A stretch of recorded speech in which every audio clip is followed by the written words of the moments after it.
Hello there, my name is Julio Lazarte. Welcome to Athletic Ballroom Dance. Today I have 5 things you need to know about dance shoes. Alright, the first thing that you need to know about dance shoes is that they come in different styles, right?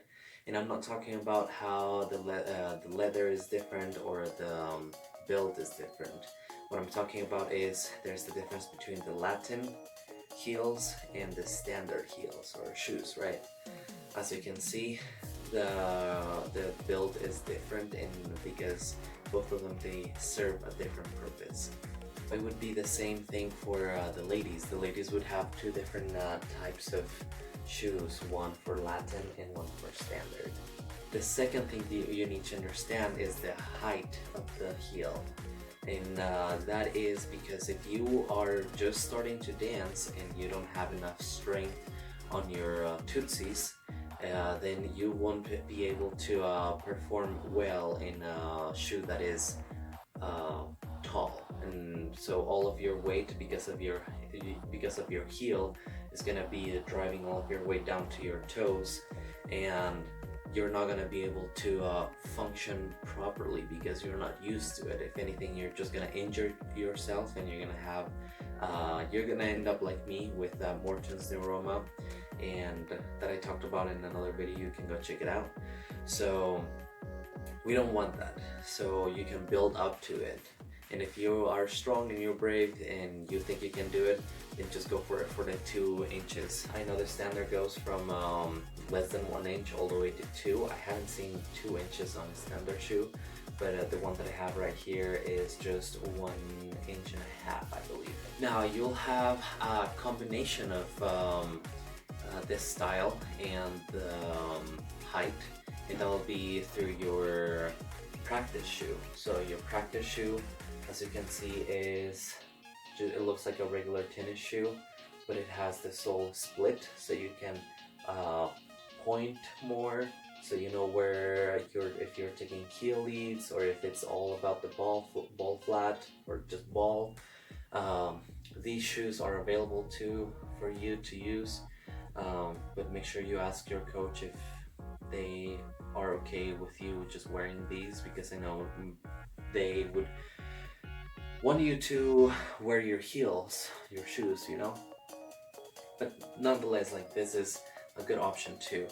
And if you don't have anything yet, a good old tennis shoe will do the work too if you forget your shoes, which you shouldn't, but still works.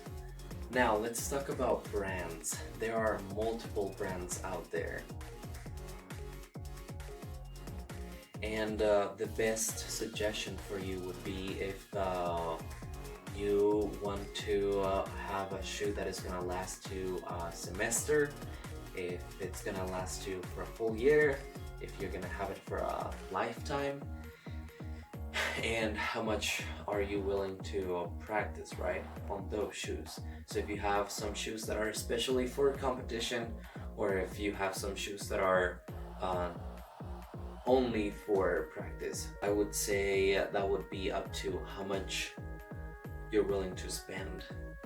Because again, if you can only spend let's say $200 on a shoe, and that's the only shoe you're gonna wear for practice, for dance concerts, for competitions, they're gonna wear out pretty quickly. The tips, they're gonna start just being a different color, and they're gonna have holes. I have my other pair that has the whole sole almost gone now at this point, but that is just a practice shoe. Like, this is a second pair of practice shoe that I used to wear for concerts. Most of the shoes that I have are like that. Like, first is a concert shoe, then after a couple concerts they become a practice shoe, and I just have to worry about getting new ones for the next concert or the next competition. The fourth thing that I'd like to talk about would be flexibility. So it's not about your flexibility, but it's also about the flexibility of your shoe. If your shoe can allow you to point properly, or if it stops, right, so you'll have to kind of break in.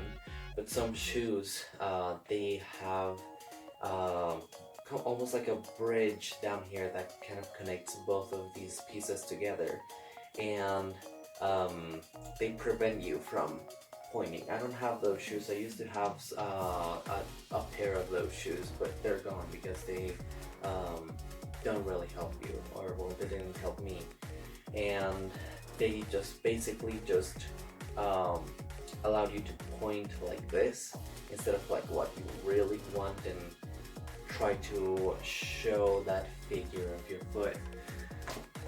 Same when it comes down to Latin shoes. If your Latin shoes don't have enough flexibility, if they don't have enough give, I'd say maybe try another one that is a little bit more flexible too. And talking about flexibility, how wide is it? When it comes down to shoes, I know we are accustomed to having our shoe compressing our toes and our whole foot. I realized that is bad, and I paid a toll. I got injured. So if you know you have a wide foot, wide feet, they almost look like duck feet, you know. These shoes are very tiny, and they're just gonna compress those tootsies, and it's just gonna hurt. And you don't want that. You want to focus on your dancing and not that your shoe is too tight and it's hurting you. And the last thing that you have to consider is for how long are you gonna be dancing. This comes back to branding again. If you have a brand that you really want to try, you gotta think ahead and be like, well, is this something that I'm just doing for college? Is this something that I'm doing just for a girl that I just met at a social dance?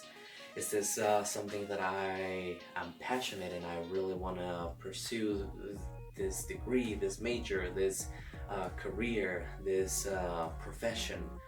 Then you have to think of your shoes too, because they are your tool, as well as your whole body. What you put on your body is gonna help you achieve your goals.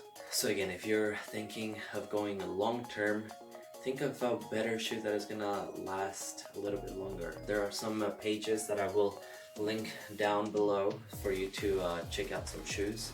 I usually get mine from Dance Shopper. They've been there since the beginning. I have some stores around me, around my area, that have some nice shoes. But again, those shoes are more for practice at this point. I don't see them as competition or performance shoes. Instead of Dance Shopper has some great shoes that can last forever. I still have a pair that I bought like 3 years ago and I just use for competitions, and they are still looking fresh, you know? Alright, so let's review real quick. Number 1, standard Latin. Number 2, the height. How high are you willing to go? How strong your feet are to take that extra height and extra pressure on those toes. 3, the brand. Again, brand comes in different styles, different ways of you to pay, how expensive you want to go for, if you know of any really good recognizable brands. That will all come down to our last one. But number 4, how flexible they are. If they have enough give for you to really point your toes and show that good arch of the foot that we have.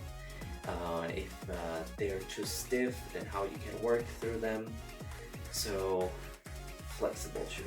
The last one that is tied with brand is for how long are you gonna be dancing. Hopefully you're gonna be dancing your whole life if you are taking care of your body, if you're dancing properly, if you're warming up, if you are stretching at the very end, not at the beginning. So all of these things that we have to take in consideration on how long you're willing to go. Alright, and as always, keep dancing and have a great workout. I'll see you in the next video.